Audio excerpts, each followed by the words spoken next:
Mantil gumantil gendewati.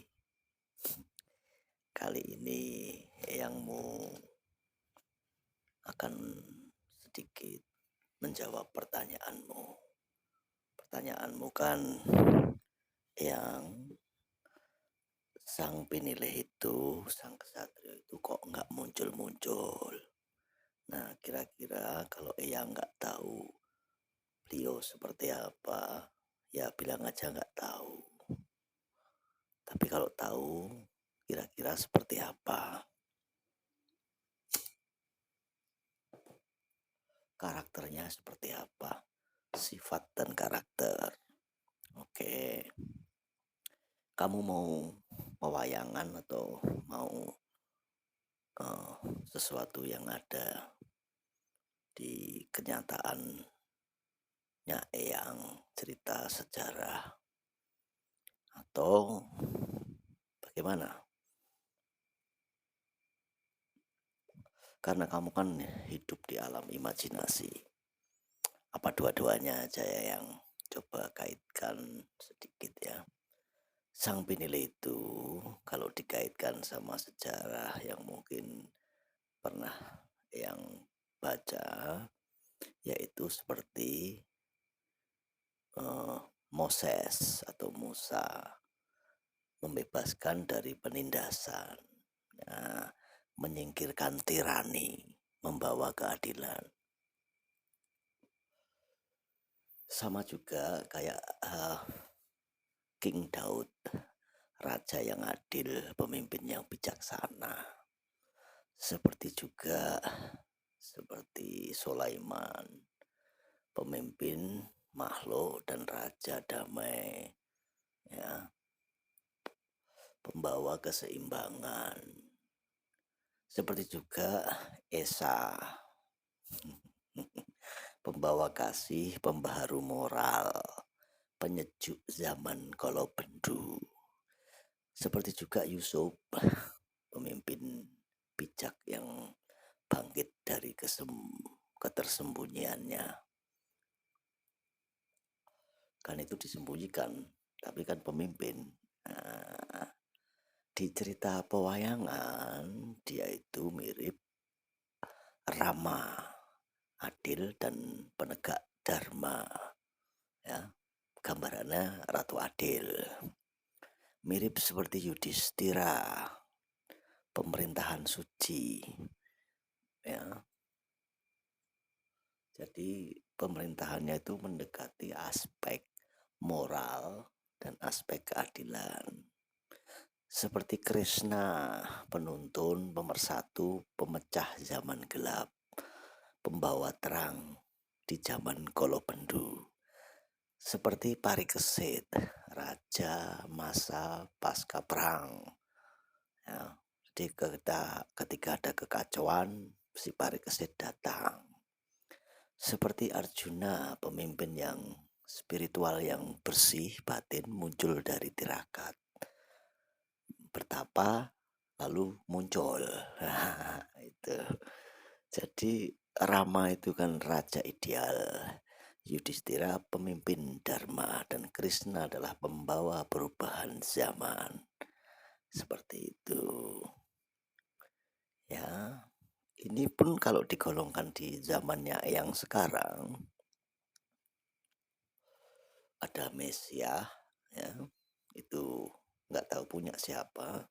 Ada Mahdi, itu nggak tahu punya siapa. Ada Kalki Avatara, itu punya siapa. Dan punya siapa, siapa, siapa, dan siapa. Nah, biasanya sang pinilih ini berasal dari garis keturunan yang istimewa yang disembunyikan, muncul setelah kegelapan menjadi puncak, membawa era baru keadilan yang terang. Tetapi ingat, kenapa beliau gak muncul? Ya, kenapa yang kok gak muncul-muncul? Nah, kok gak muncul itu si Maitreya, Kalki Avatara, Mesias, Mahdi dan sebagainya,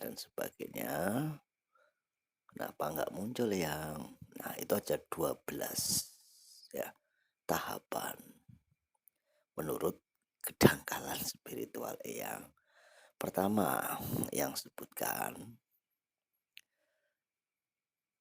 dia itu dari kalangan biasa.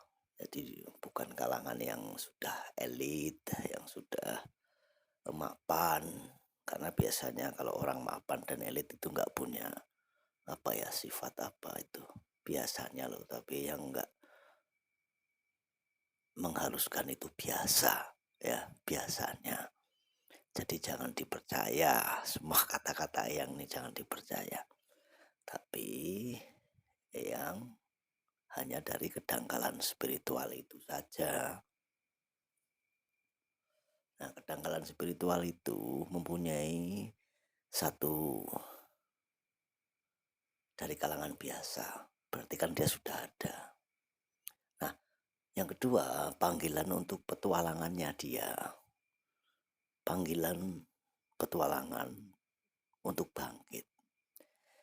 Yang kira sudah ya, karena sudah ada mulai krisis sosial, kalau bendu dan sebagainya. Tapi dia menolak. Nah, ini. Jadi siapapun yang sudah datang hari ini dan bersemayam, bergelantungan,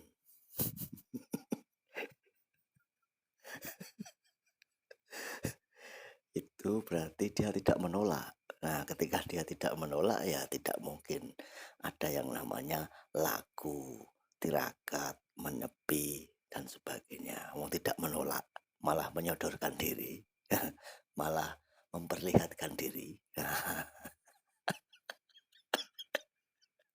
itu. Lalu dia akan bertemu dengan pembimbingnya. Nah, ini yang keempat. Jadi dia akan bertemu dengan pembimbingnya. Sudahkah dia bertemu dengan pembimbingnya, guru batinnya, laku topo brotonya, pengetahuannya dari leluhur, dan wahyu keprabonnya. Jadi ini memberikan arahan ini pembimbing ini. Kayaknya sudah ya.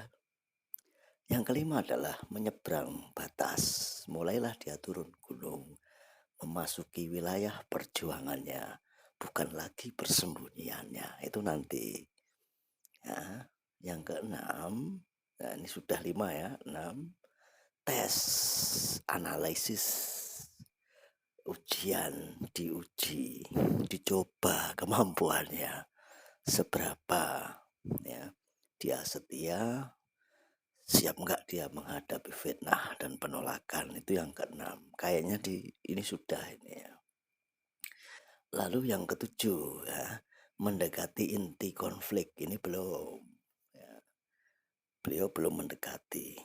Jadi kenapa yang bilang bahwa dia ini luar biasa kecerdasan spiritual luar dalam dan ilmu pengetahuan karena dia akan mendekati inti konflik. Inti konflik itu ada konfrontasi terakhir tekanan puncak dari tekanan itu akan ada. Ya, contohnya di tokoh pewayangan tadi dan di tokoh-tokoh eh, apa ya masyarakat atau apalah itu ya. Ya, yang kedelapan ujian terbesar yaitu kekalahan sementara. Ya, tokoh pewayangan kan juga mengalami kekalahan sementara, kehilangan sesuatu yang berharga, pengkhianatan itu kan sudah menjadi hal yang biasa. Ya.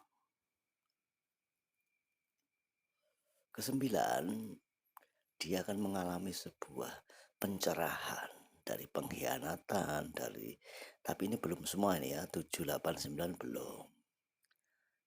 Nah, keberanian yang mutlak itu nanti di kesembilan. Yang ke-10, jalan kembali ke dunia. Artinya, dia ada di ambang perbatasan antara kehancuran dan kemenangan. Ya, ke-10 itu. Sanggup nggak? Teruskan nggak? Begitu nanti.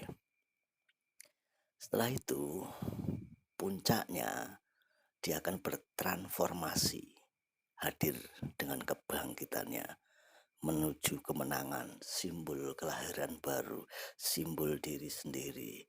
Dan akhirnya yang ke-12 kembali membawa perubahan tatanan yang adil, yang makmur, yang bijaksana, perdamaian, keseimbangan sosial, dan keemasan itu tadi. Jadi sang kesatrio pada tahap ketujuh masih ada 4 tahap lagi karena dia belum datang ke konflik ya. Jadi menurut kedangkalan spiritual seperti itu ya. Kenapa mempunyai kesamaan? Coba kamu analisis spiritualmu. Kamu bikin itu kayak metodologi penelitianmu ya, observasi, rumusan masalahnya, tujuannya. Ya, lakukan little observation, penelitian kecil ya dari kedangkalan spiritual Eyang, sang penilih di kerajaan halusinasi Mojo Manis ini. Besok apakah sama dengan yang ada kenyataannya saat ini, masa lampau? Jadi kita bagi nih masa klasik, pertengahan, dan modern. Karena kayaknya kok hampir-hampir sama.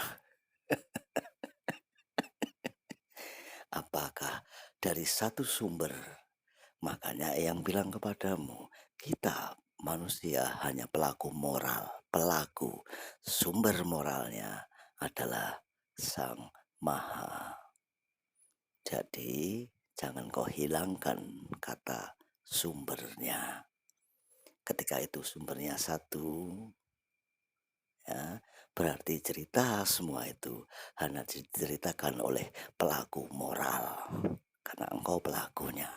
Faham ya kata dasar pelaku moral itu sendiri dari kedangkalan spiritual yang jangan dipercaya, yang disclaimer jangan dipercaya, ini hanya dari kedangkalan spiritual yang tolol, yang tidak paham. Ya cucuku, ini kata-kata yang pegang baik-baik. Suatu ketika jika itu terjadi, maka selamatlah engkau. Rahayu, rahayu, rahayu.